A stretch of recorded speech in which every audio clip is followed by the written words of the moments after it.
तो यार आज हम क्या देखने वाले हैं, आज हम देखने वाले हैं मॉडर्न फिजिक्स का पहला पार्ट, जो कि पहली वीडियो है जिसमें हम देखेंगे डुअल नेचर ऑफ लाइट, और यहीं से चैप्टर की स्टार्टिंग होती है। तो यार एक बात देखो, सबसे पहले 1897 में हमारे जो इलेक्ट्रॉन की खोज हुई थी। तो इंटरेस्टिंग बात जो है वो ये है कि यार इलेक्ट्रॉन की खोज होने के बाद से जो हम फिजिक्स पढ़ते आए हैं वो है हमारी मॉडर्न फिजिक्स। उसके मॉडर्न फिजिक्स के अंडर जो आता है वो सारा 1897 के बाद वाला आता है। तो अगर आप ये समझते हो कि मॉडर्न फिजिक्स बहुत मॉडर्न है, तो ऐसा कुछ भी नहीं है। मॉडर्न फिजिक्स असल में बहुत पुरानी है, जो कि बहुत पहले से चलती हुई आ रही है। और इसकी जो शुरुआत हुई थी वो शुरुआत ही खतरनाक लड़ाई के साथ हुई थी। और लड़ाई ऐसी थी कि सारे जो भी फिजिसिस्ट थे, जितने भी एक्सपेरिमेंट करने वाले लोग थे, वो आपस में इस बात को लेकर लड़ रहे थे कि हमारी लाइट जो है, जिससे हमें चीजें दिखती हैं, वो वेव है या पार्टिकल है।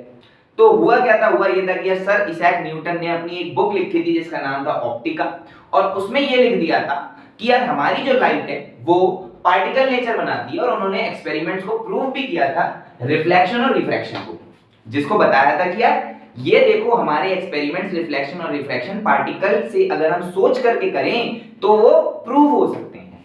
इसी के बाद से हुआ क्या था कि यार हमारे हाइगन्स और हमारे यंग्स, जिनके दोनों एक्सपेरिमेंट आप पढ़ते हो, हाइगन्स के आप प्रिंसिपल पढ़ोगे वेव ऑप्टिक्स में, और यंग्स डबल स्लिट एक्सपेरिमेंट भी आप पढ़ोगे वेव ऑप्टिक्स में, जो कि ये बताते हैं कि हमारी लाइट जो है वो वेव है।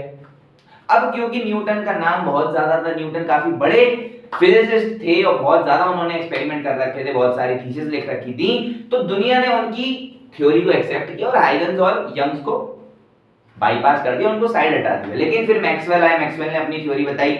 उसके बाद से लोगों की थोड़ी सी नजर गई कि यार हाँ शायद लाइट वेव भी हो सकती है। तो इस लड़ाई के चक्कर में ये जो सारे एक्सपेरिमेंट हैं, ये सारे जो फिनोमेना है, ये हम देखते हैं कि यार वेव और पार्टिकल कौन कौन है जो ये हमारे फिनोमेना फॉलो कर सकते हैं। एक सिंपल सी बात है, अगर हम देखें रिफ्लेक्शन, तो रिफ्लेक्शन हमारी वेव भी फॉलो करती है और हमारा पार्टिकल भी शो करता है। पार्टिकल भी रिफ्लेक्शन कर सकता है, वेव भी कर सकती है। रिफ्रैक्शन की बात करें तो रिफ्रैक्शन वेव भी कर सकती है और पार्टिकल भी शो कर सकता है। इसके बाद बात करते हैं इंटरफेरेंस। तो हम पढ़ते हैं इंटरफेरेंस ऑफ वेव्स, जो हमारा चैप्टर भी है वेव्स में, तो वो वेव्स करती हैं, हमारी पार्टिकल नहीं शो करता। उसके बाद आता है diffraction, diffraction of sound wave या डिफ्रैक्शन ऑफ वेव्स, ये भी हम वेव्स में पढ़ते हैं, पार्टिकल में ऐसा कुछ नहीं होता। उसके बाद बात करते हैं पोलराइजेशन, पोलराइजेशन भी वेव्स करती हैं शो, पार्टिकल नहीं करता। लेकिन इसके बाद हमारा एक एक्सपेरिमेंट हुआ जिसको हम बोलते हैं फोटो इलेक्ट्रिक इफेक्ट, जिसके बारे में हम अगली दूसरी तीसरी वीडियो में पढ़ रहे होंगे।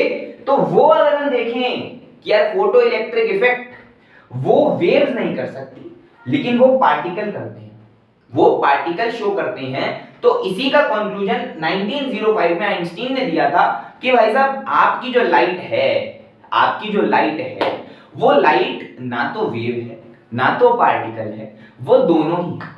आपको एक बात जानकर के बहुत खुशी होगी कि आइंस्टाइन को जो नोबेल प्राइज मिला था वो इसके कंक्लूजन देने के लिए मिला था, अपनी थ्योरी ऑफ रिलेटिविटी के लिए नहीं मिला था। जो उनको नोबेल प्राइज मिला था वो मिला था कि उन्होंने फोटो इलेक्ट्रिक इफेक्ट को एक्सप्लेन किया है। ठीक है, इस बात के लिए उनको नोबेल मिला था कि यार उन्होंने जो लड़ाई थी वो शांत कराई। इसीलिए हम क्या पढ़ते हैं, इसीलिए हम पढ़ते हैं डुअल नेचर ऑफ लाइट, कि भाई लाइट जो है हमारी वो वेव नेचर भी शो कर रही है, वो पार्टिकल नेचर भी साथ ही साथ शो कर रही है। तो हमारे दोनों नेचर होगा, इसलिए हम बोलते हैं उसको डुअल नेचर ऑफ लाइट। इसके बाद बात करें अगर, जब आइंस्टाइन ने ये बता दिया था पूरा फोटो इलेक्ट्रिक इफेक्ट के बारे में, उसके बाद हमारे कुछ फॉर्मूले आए थे, जैसे कि E = h न्यू, इसी को हम बोलते हैं E = hc/λ। न्यू क्या है, न्यू इज हमारी फ्रीक्वेंसी, c हमारी स्पीड ऑफ लाइट, लैम्डा हमारी वेवलेंथ, जो कि आप जानते हो।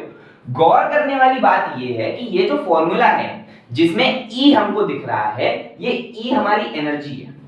लेकिन मजेदार बात ये है कि जो E एनर्जी है वो एनर्जी है फोटोन की, energy of photon, energy of photon. और लैम्डा अगर हम देखें, लैम्डा क्या है, वेवलेंथ ऑफ वेव।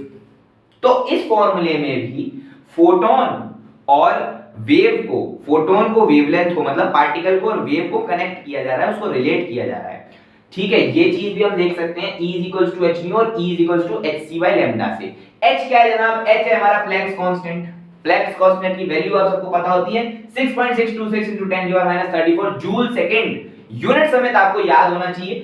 एक इलेक्ट्रॉन वोल्ट को जब हम जूल में कन्वर्ट करते हैं तो हमको 1.6 × 10⁻19 का मल्टीप्लाई करना पड़ता है। साथ ही साथ c की वेलोसिटी जो हमारी c है उसकी यूनिट या वैल्यू हमारी 3 × 10⁸ मीटर पर सेकंड होती है।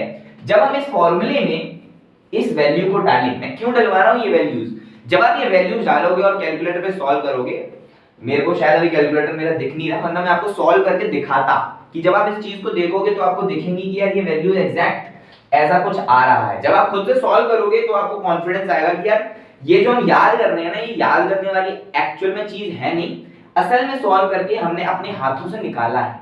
तो जो सॉल्व करके आता है वो आता है 12375 इलेक्ट्रॉन वोल्ट अपॉन लैम्डा, और लैम्डा हमारा एंगस्ट्रॉम में डल रहा होगा।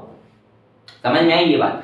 मतलब हमें याद क्या करना है, याद हमें करना है कि यार अगर मुझसे एनर्जी पूछी जाए और वेवलेंथ दे रखी हो तो हमारा 12400 डिवाइडेड बाय लैम्डा हमको करना है।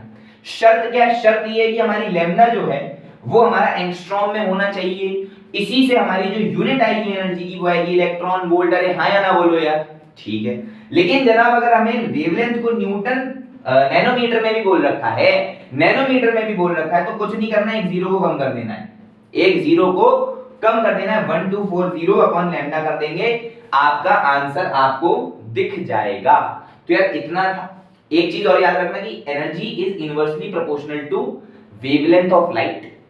तो ये सारी चीजें हम और डिटेल में कर रहे होंगे अपने फोटो इलेक्ट्रिक एक्सपेरिमेंट में, जब हम उसको पढ़ रहे होंगे। इसी के साथ साथ अगली वीडियो में हम क्या देख रहे होंगे, हम एक और ऐसे इंसान के बारे में बात कर रहे होंगे जिसने पार्टिकल और वेव को रिलेट किया है, जो कि हमारा डी ब्रोगली है। डी ब्रोगली वेवलेंथ के बारे में हम अगली वीडियो में बात कर रहे होंगे। आज की वीडियो में हमने किस पे बात करी? आज हमने बात करी डुअल नेचर ऑफ लाइट पे, जिसमें डुअल नेचर पे हमने बात करी है। आज की वीडियो में इतना ही, मिलते हैं अपनी अगली वीडियो में। Thank you.